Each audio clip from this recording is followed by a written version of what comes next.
Salut à tous, on reprend les podcasts audio, donc de temps en temps, quand j'ai juste des choses à dire et rien à montrer, je vous ferai des petits podcasts que vous pouvez écouter en faisant autre chose, comme ça vous augmentez votre productivité.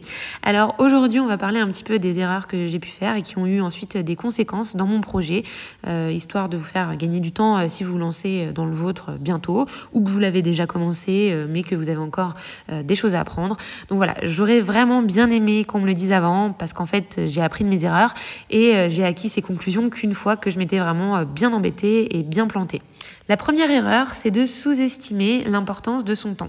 Quand on commence, c'est vraiment impossible de savoir le temps dont on a besoin pour notre projet abouti, une fois qu'on aura fini de faire tout ce qu'on a envie de faire comme installation, comme espèces et plantes potagères, etc.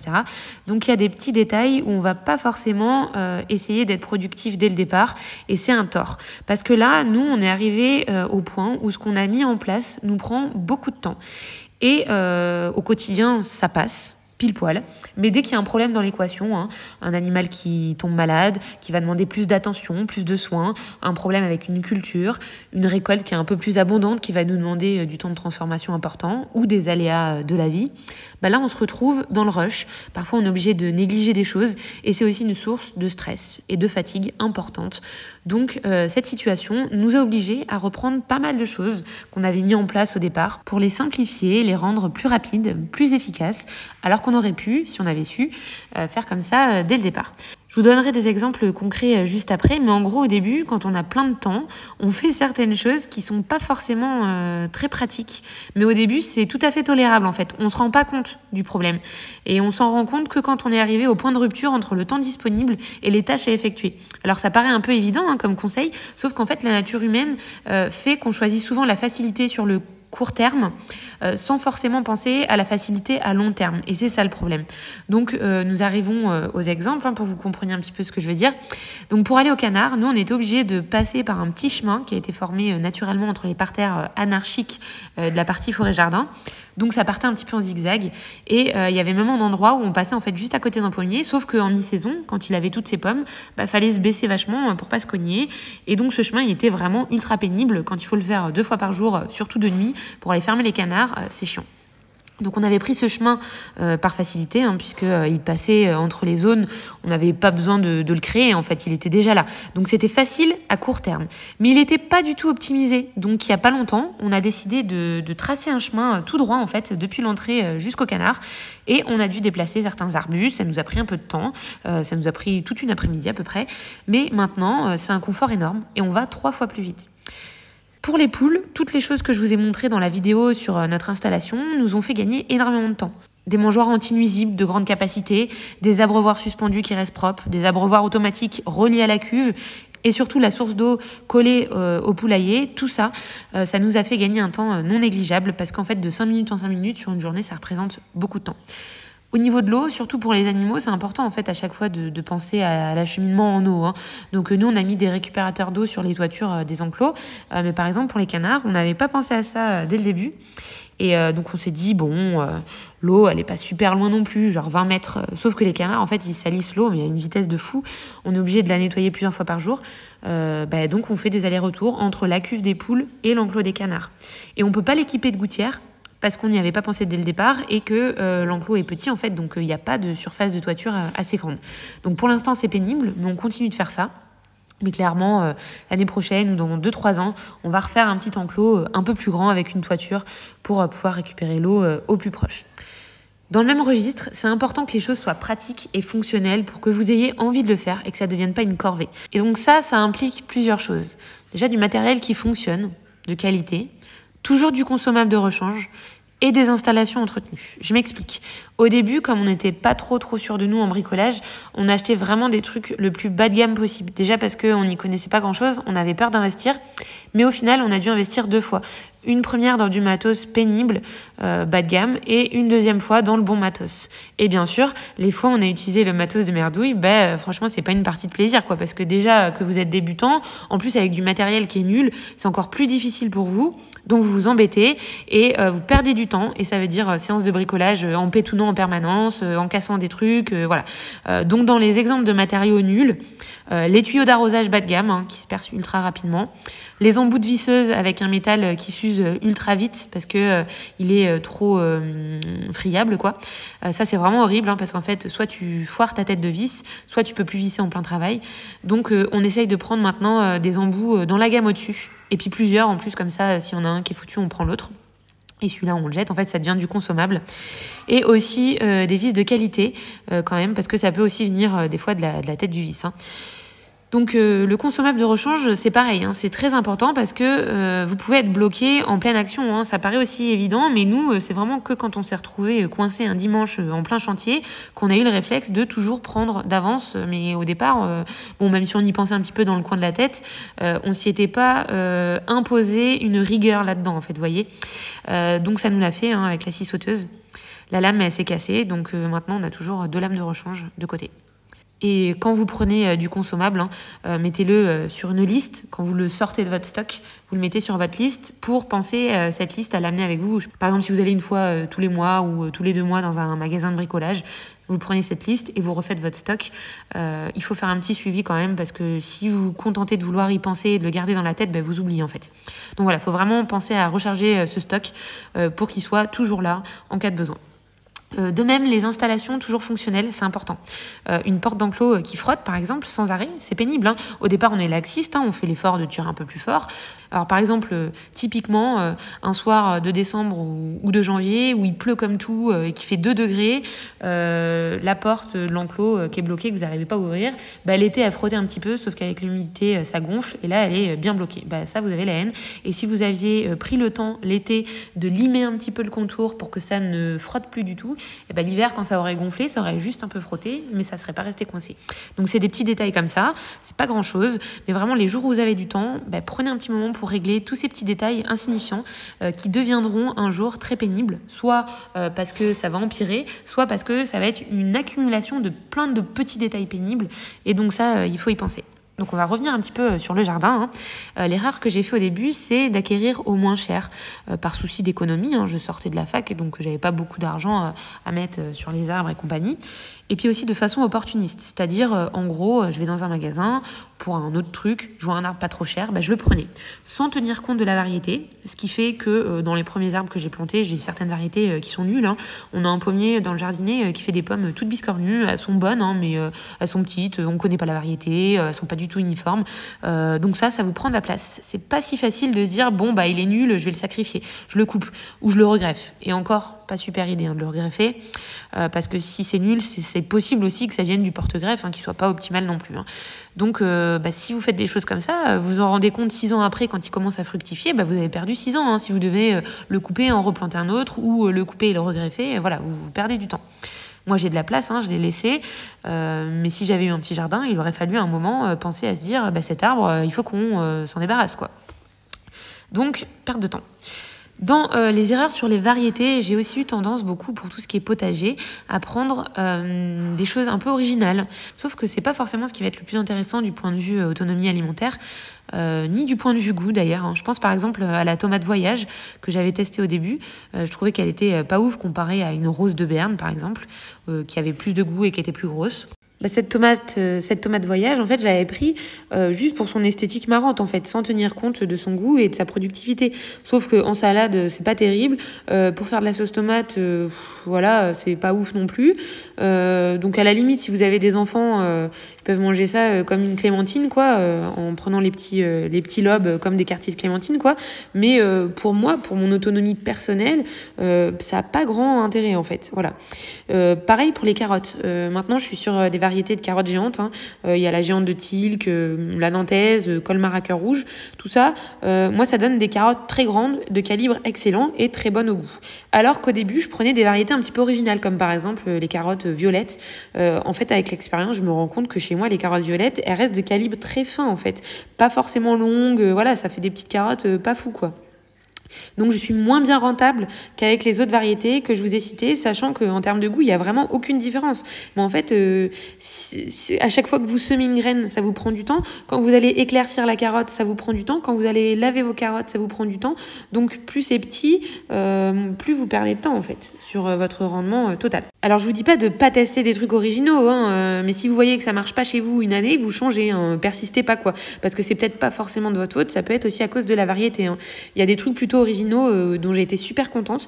Par exemple, la courgette Gold Rush, qui est une courgette jaune, et la courgette libanaise, qui est une très grosse courgette de couleur blanche avec du vert très clair.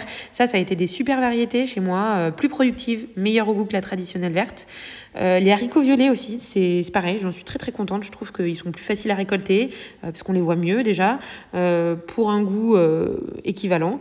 Voilà. Mais globalement, il faut vraiment garder une réserve, hein, sur les trucs pas trop classiques, qu'on retrouve pas dans les potagers de Pépé et Mémé, parce qu'il y a deux solutions en fait. Soit ça n'existait pas à leur époque, et donc ils n'ont pas voulu sortir de leur zone de confort, mais aussi il y a quand même une grande chance que c'est parce que c'est nul en fait. Donc ils ont abandonné ces variétés tout simplement. C'est la même chose en fait pour les races de vos animaux, hein. Les poules par exemple, au début nous on a fait vraiment par opportuniste encore une fois, hein. On a récupéré 3 poules de réforme parce qu'elles étaient pas chères. Mon oncle il m'a donné un de ses coqs qui était bâtard, c'était un coq un peu nain en plus, et mon grand-père il m'avait offert 2 poules de soie parce que je les trouvais trop mignonnes au début. L'ornement était dans mes conditions on va dire de préférence, alors que maintenant plus trop quoi. Voilà, c'était vraiment le petit poulailler de citadin quoi. Mais voilà, mais au final, j'avais vraiment pas réfléchi à notre projet futur, à nos besoins et à ce qu'on voulait, quoi. En fait, j'étais pas assez dans l'optique qu'il fallait assurer sa production de nourriture. Sauf qu'en fait, les poules de réforme, elles sont plus fragiles, donc elles ont eu des soucis à l'oviducte, ce qui a fait qu'au bout d'un an, elles ne pondaient plus. Les poules de soie, c'est des poules qui couvent beaucoup, donc elles m'ont certes élevé des poussins, mais elles pondaient vraiment très très peu, hein. Genre, elles font une série de 11 œufs, après elles se mettent à couver, et puis voilà, elles pondent plus. Et puis en plus, c'est des œufs de tout petit calibre, hein. Voilà. Donc par contre, j'ai eu des poussins, donc croisés avec ce coq bâtard et les poules de soie. Il se trouve que, comme chaque fois, il y a toujours beaucoup plus de coqs que de poules. Donc les coqs ont commencé à se battre. Donc comme c'est des bâtards, personne n'en voulait. Donc c'est là qu'on a commencé en fait à en manger, quoi. Donc j'ai eu des coqs un peu nains, environ 1,3 kg une fois plus vidés. Donc c'est pas énorme, hein. Et c'est un peu à cette période qu'on a décidé de vraiment se nourrir à 100% de chez nous. C'était et c'est toujours un but à atteindre, hein. Donc du coup forcément on a dû changer de race, quoi, parce qu'il faut revoir les objectifs, hein. Donc actuellement je suis sur du Sussex et des Marances, mais on a encore quelques petits croisés, hein. Donc avec le temps ils vont être amenés à laisser la place aux races pures, hein.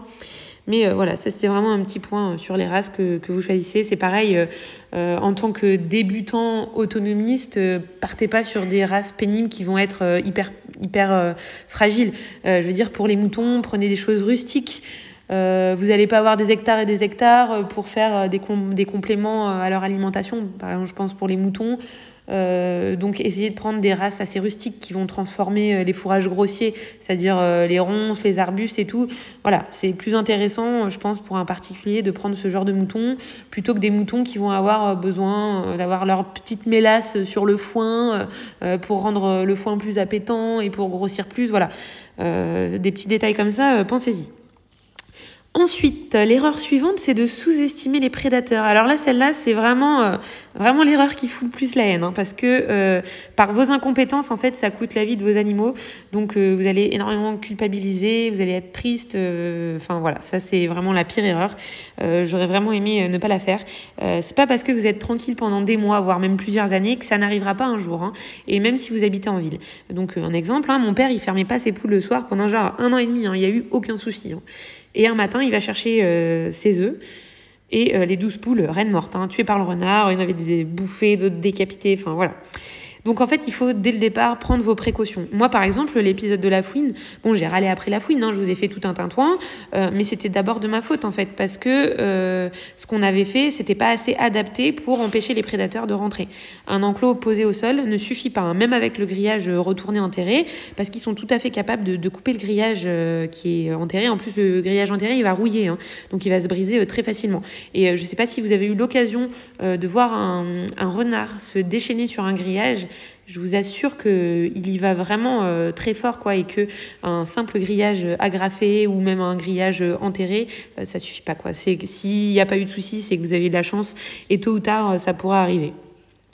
Donc nous, on a coulé des chapes béton sous tous les enclos et on a rajouté des planches sur le bas contre le grillage des volières parce qu'en fait, la fouine qui était déjà venue, j'ai vu à des endroits, elle avait essayé de tirer le grillage. Donc heureusement, ça s'est pas arraché, mais elle aurait continué encore quelques jours et au bout d'un moment, elle aurait fait son trou, quoi. Donc on a vraiment tout doublé, tout renforcé. Ça, il faut y penser parce que quand vous allez avoir un animal qui va être déterminé, il va faire son trou. Ça, c'est obligé. Pareil pour mes abeilles, par exemple, j'ai naïvement cru qu'on pouvait ne pas traiter les abeilles contre le varroa avec du chimique. Donc j'ai voulu tester un produit bio naturel, je sais plus ce que c'était. J'ai perdu ma ruche, alors que l'année suivante, j'ai utilisé l'Apivar et mes 2 ruches, elles ont passé l'hiver sans embûche. Alors c'est peut-être le hasard, mais méfiez-vous quand même du fameux « ils sont capables de se débrouiller tout seuls si on laisse faire la nature ». Moi, je leur avais laissé monter leur cire toute seule et compagnie, puisque c'était quand même des facteurs de prévention anti-varroa, on va dire, mais elles n'ont pas du tout su le gérer seules. Donc peut-être que c'est le cas quand vous avez récupéré des essaims qui étaient déjà, finalement, suite à la sélection, qui étaient un petit peu déjà résistants au varroa, dans le sens où il y a des abeilles qui ont le réflexe de plus se nettoyer que les autres, etc. Mais au départ, quand vous commencez avec un essaim que vous avez capturé dans la forêt, ce qui était mon cas, vous n'allez pas dès le départ avoir une colonie parfaite, ou ça arrive, mais c'est rare quand même. Vous pouvez avoir une colonie qui est moyenne. Et du coup, ça veut dire que si vous voulez ne pas traiter, vous allez avoir énormément de pertes au début, voire tout perdre. Et c'est qu'au bout d'un certain temps que vous allez peut-être sélectionner vos souches. Mais ça, il faut l'accepter. Il faut arrêter de dire aux gens, vous faites ça, ça, ça, et tout va bien se passer. C'est pas du tout ça, en fait. C'est qu'au début, vous allez galérer, vous allez perdre vos ruches. Voilà. Donc, au départ, je me suis dit, on va quand même commencer à l'Apivar, vu que la première année était infructueuse. Et en faisant avec l'Apivar, elles ont passé l'hiver, il n'y a pas eu de souci. Donc, au départ, commencez de façon, entre guillemets, conventionnelle. Je vous dis pas de tout traiter et tout, mais le minimum, en fait, ce que on va dire les apiculteurs ou les agriculteurs raisonnés vont faire, commencez comme ça, et une fois que vous le maîtrisez bien, après vous pouvez vous permettre de faire des petits changements, mais faites attention quand même, parce que ce qui est dit sur internet, c'est pas toujours légion. C'est pareil pour le frelon asiatique, le coup des poules et compagnie, ça marche pas. Nous, on a eu une année où elles se sont faites dégommer par les frelons asiatiques. La seule solution pour l'instant, c'est de détruire les nids et de piéger. Le frelon asiatique, c'est invasif. Ils n'ont rien à faire ici. Et ils font concurrence en plus aux frelons européens. Donc sur le papier, ça fait pas bien plaisir. On passe quand même pour des vilains méchants grognons. Mais dans les faits, quand vous voyez une espèce invasive venir vous cueillir vos abeilles en permanence, c'est rageant en fait. En faisant rien, c'est votre colonie que vous perdez. J'ai l'impression en fait que pour beaucoup, le non-agir concernant les espèces qui vont porter préjudice à votre élevage, c'est bien vu. Que de se défendre contre eux, c'est être le méchant exterminateur en gros.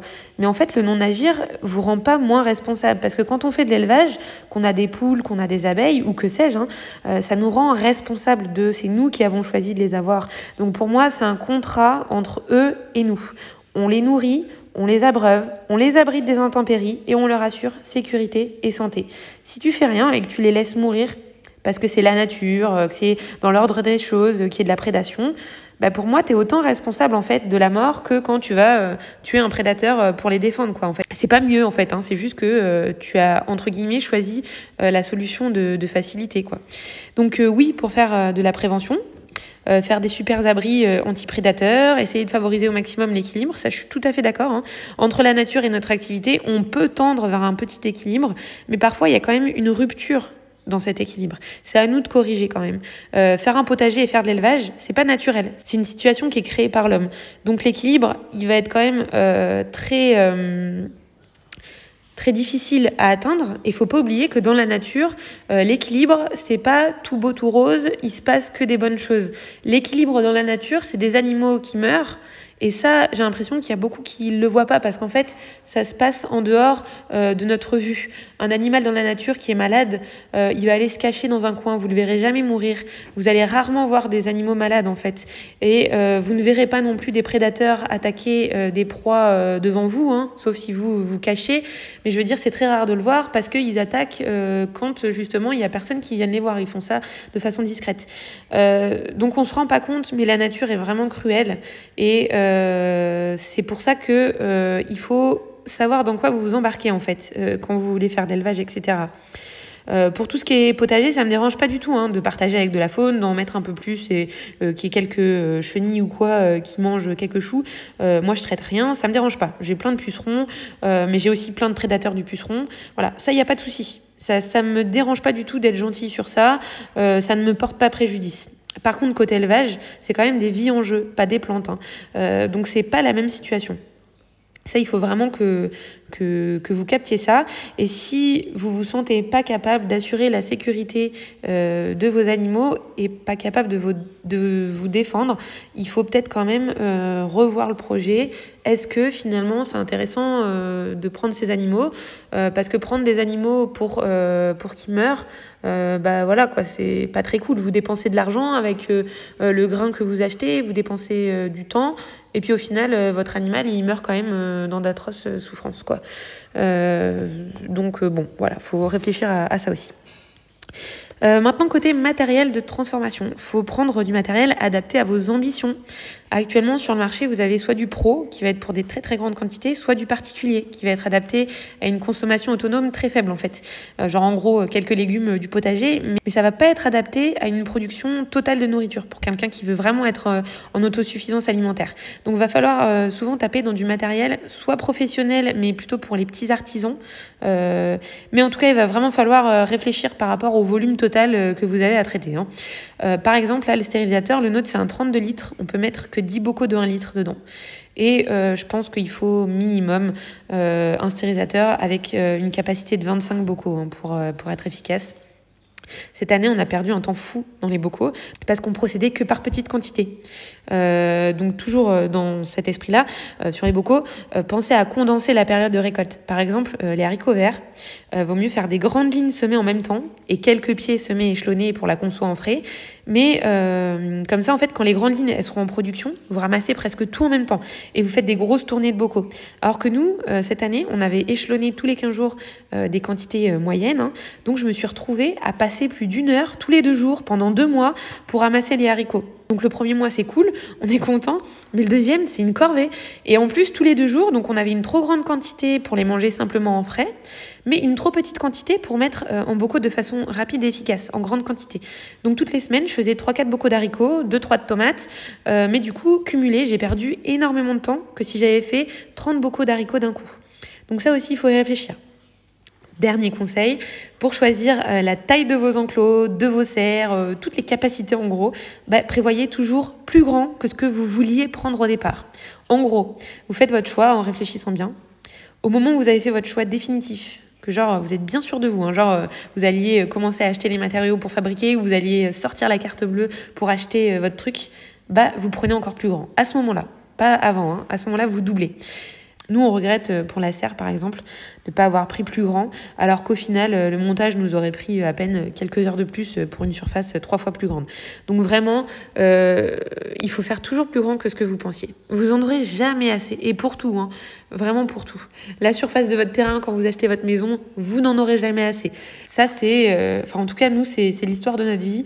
On a toujours besoin, en fait, de s'agrandir pour que ça corresponde à notre projet. Donc voilà en gros toutes nos petites erreurs, j'espère qu'elles vous serviront. N'hésitez pas en commentaire à mettre vos erreurs à vous aussi, parce que peut-être que ça va me servir à moi, peut-être que ça va servir aussi à ceux qui nous liront. Et puis voilà, bye bye.